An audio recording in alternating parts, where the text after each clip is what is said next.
Salut les Stratoniens, j'espère que vous allez tous super bien, que vous avez passé un excellent week-end. On est parti aujourd'hui pour une petite analyse technique assez rapide, assez simple, il s'est pas passé grand chose. Je vais juste vous montrer 2-3 niveaux importants, 2-3 niveaux sur lesquels on va sans doute revenir chercher. Et puis on ira voir les liquidations, l'open interest et 2-3 choses sur Twitter. On a quand même un gros coup et un gros cas qui est en train d'arriver, c'est avec le truc de Crédit Suisse qui va peut-être faire une Lehman Brothers comme en 2008. Bref, il peut se passer encore beaucoup de choses cette semaine. J'ai l'impression que toutes les semaines, on est à deux doigts de faire un crack pas possible dans le monde général. Donc, il faudra faire attention par rapport à ça. Et bien évidemment, si ça craque, bah ouais, vous savez que le BTC peut partir ensemble. On ira voir bien évidemment l'action de Crédit Suisse qui s'est pété la gueule. Enfin bref, j'espère que cette vidéo vous plaira. Je vous envoie de la force pour cette semaine. Et puis, on est parti. Crypto, million. Crypto, million. Commençons directement par Twitter. Donc déjà ici, on a David Taylor qui nous dit j'ai une source incroyable qui me dit qu'on a une banque d'investissement qui est au bord du gouffre. Et puis on a Kobe qui nous a dit c'est Crédit Suisse qui va juste collapse, donc qui va s'effondrer avant Tether. Donc c'est genre un mème, c'est genre vraiment marrant. Enfin bref, voilà, Goldman Sachs machin. Mais du coup voilà, il parle de Crédit Suisse et c'est Crédit Suisse qui est en train de vraiment se péter la gueule. On va aller voir l'action tout à l'heure. Mais voilà, il dit que ça va se péter la gueule avant Tether, avant l'USDT. C'est assez marrant. Enfin bref, ici Open Interest Funding, on voit bien qu'on a l'Open Interest qui monte, les funding qui descend, le CBD qui descend, donc plus de shorts qui sont en train de rancer sur le marché ici. Une raison de plus qu'on risque de les péter vers le haut, ce qui correspond aussi à ça. Donc je rappelle qu'on a les CME, donc c'est le CME Mercantile Exchange de Chicago, qui est en fait des bitcoins pour les institutions.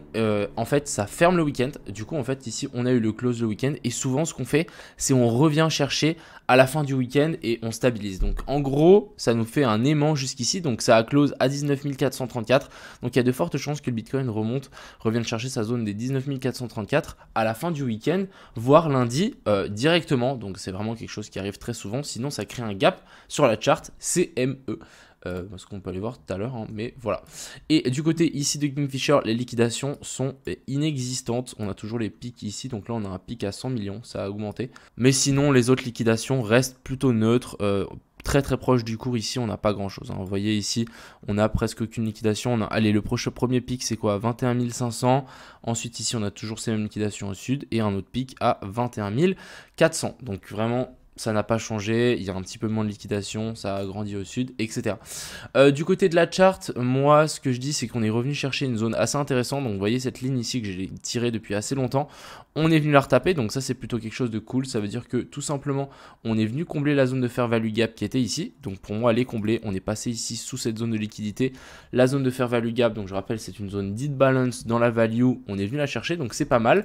La prochaine zone d'imbalance que je vois tout simplement en 1 heure, grâce à mon petit indicateur d'ailleurs, un petit dédicace si gens vous voulez l'indicateur pour trouver les fair value gap sans vous casser la tête. Vous avez tapé Anch/SVG et vous avez directement les petits carrés verts qui se mettent. Donc ici tout simplement on a une zone de fair value gap qui n'a pas été encore comblée, et ça ferait sens de revenir chercher cette zone-ci avant de faire quoi que ce soit d'autre.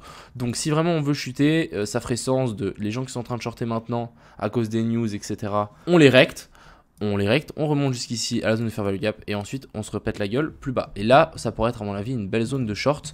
Pour le moment, moi je reste aussi, on n'a toujours pas eu de clôture en fait en dessous de ça. Dès que on a une clôture donc sous la zone ici des 19 333, on aura une zone d'inversion de structure. Donc en gros, on aura ici notre cost, donc continuation de la structure haussière, et ici on aura notre boss, et du coup là on pourra estimer un pump pour ensuite redescendre. Ça c'est vraiment quelque chose de complètement faisable, et actuellement à partir de ce moment là où on aura ça, il y aura de très fortes chances qu'on passe baissier. Mais pour le moment voilà, moi j'y vois un potentiel pump, en tout cas venir chercher ici la zone des 19 600, mais voilà, vraiment regardez-moi cette charte, c'est un gribouillis d'enfant de 4 ans, ça ne bouge pas malheureusement, et il n'y a pas grand chose à trader, hein. Ici on est en train de redescendre, bref, toujours pas d'inversion de structure. J'aurais bien voulu essayer de prendre un petit long, mais pour le moment on a strictement rien. On peut redescendre, hein, jusqu'ici en bas. Non, je vais vous retirer une petite ligne jusqu'ici, hein, c'est complètement possible. La zone des 19 000 tout simple. Donc vers la zone des 19 000, on comblerait le gap entièrement, la zone de fair value gap, et ensuite on pourrait repartir vers le nord.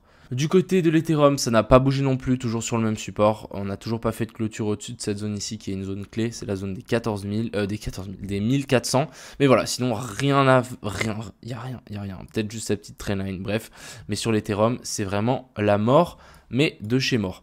Du côté de l'indice du dollar, on est un petit peu en train de chuter, c'est pas mal. On est par contre sur une zone de support. On a fait une petite inversion de structure. Donc on peut estimer que la semaine prochaine ici, on a un pump sur l'indice du dollar, étant donné que potentiel dump aussi donc sur le SP500, potentiel dump sur le Bitcoin aussi. Donc la semaine ça danse plutôt mal pour le moment, et en plus ici on est vraiment en train de chuter, c'est la chute libre, surtout qu'on est repassé sous ses plus bas et on a bel et bien clôturé sous ce plus bas. Donc ça c'est plutôt mauvais signe, à moins qu'on réintègre rapidement la zone ici des 3640 points. Si on n'y arrive pas, bon bah voilà, bye bye, on ira chercher beaucoup plus bas. Et je voulais parler aussi de Crédit Suisse, hein, donc juste avant on en a parlé dans l'intro. Dézoomons un petit peu cette fameuse chart. Donc ici on est en weekly, donc une bougie c'est une semaine. Là on était en 2016, ici en 2018, ici 2019 et là on était en 2021. Et depuis 2021, ça fait presque maintenant 2 ans que c'est la chute libre. Donc en 2 ans, Crédit Suisse, donc c'est vraiment une grosse banque d'investissement en Suisse, a perdu 75% de sa valeur. Ok, j'en rigole, mais c'est pas du tout marrant. Comment vous dire que oui, il y a des fortes chances qu'ils sont en train de commencer à grincer des dents. Ici, on peut vraiment voir que les derniers jours, ici, donc je pense depuis le mois de septembre, on a vraiment eu un dump massif. Allez, on va prendre depuis juin, comme ça on a vraiment un top. Allez, 50% en 4 mois, alors que c'est une banque d'investissement en Suisse. Ouais, voilà, je sais pas quoi rajouter de plus, mais c'est catastrophique. Donc vraiment, faites attention à vous. Il risque vraiment d'avoir du gros mouvement. Si ça commence à vraiment dire que bon, on a des mauvais chiffres qui sont en train de paniquer, etc. J'imagine pas l'état du marché. Il va directement réagir et ça va être une catastrophe. Et c'est ce qui pourrait en fait nous donner notre dernière jambe baissière. Et on pourrait peut-être voir un Bitcoin beaucoup plus bas que ce qu'on pensait. Après, encore une fois, toujours une belle zone d'accumulation. On a toujours le volume, etc. Mais une bougie de capitulation est totalement possible, encore une fois. Enfin bref, c'était une vidéo courte, rapide, c'était pour un petit peu introduire cette semaine qui risque d'être très mouvementée, mais pour le moment on n'a pas grand chose, on peut seulement spéculer, et puis bon, on va simplement attendre, et puis on verra de nos propres yeux. Mais voilà, sachez qu'on a une petite zone de fair value gap ici vers la zone des 19 500, et il y a de très fortes chances qu'on vienne la combler avant un potentiel de dump. Enfin bref, passez une agréable soirée, un bon fin de week-end, et puis une excellente semaine. Prenez soin de vous, et puis voilà quoi. Enfin bref, à plus.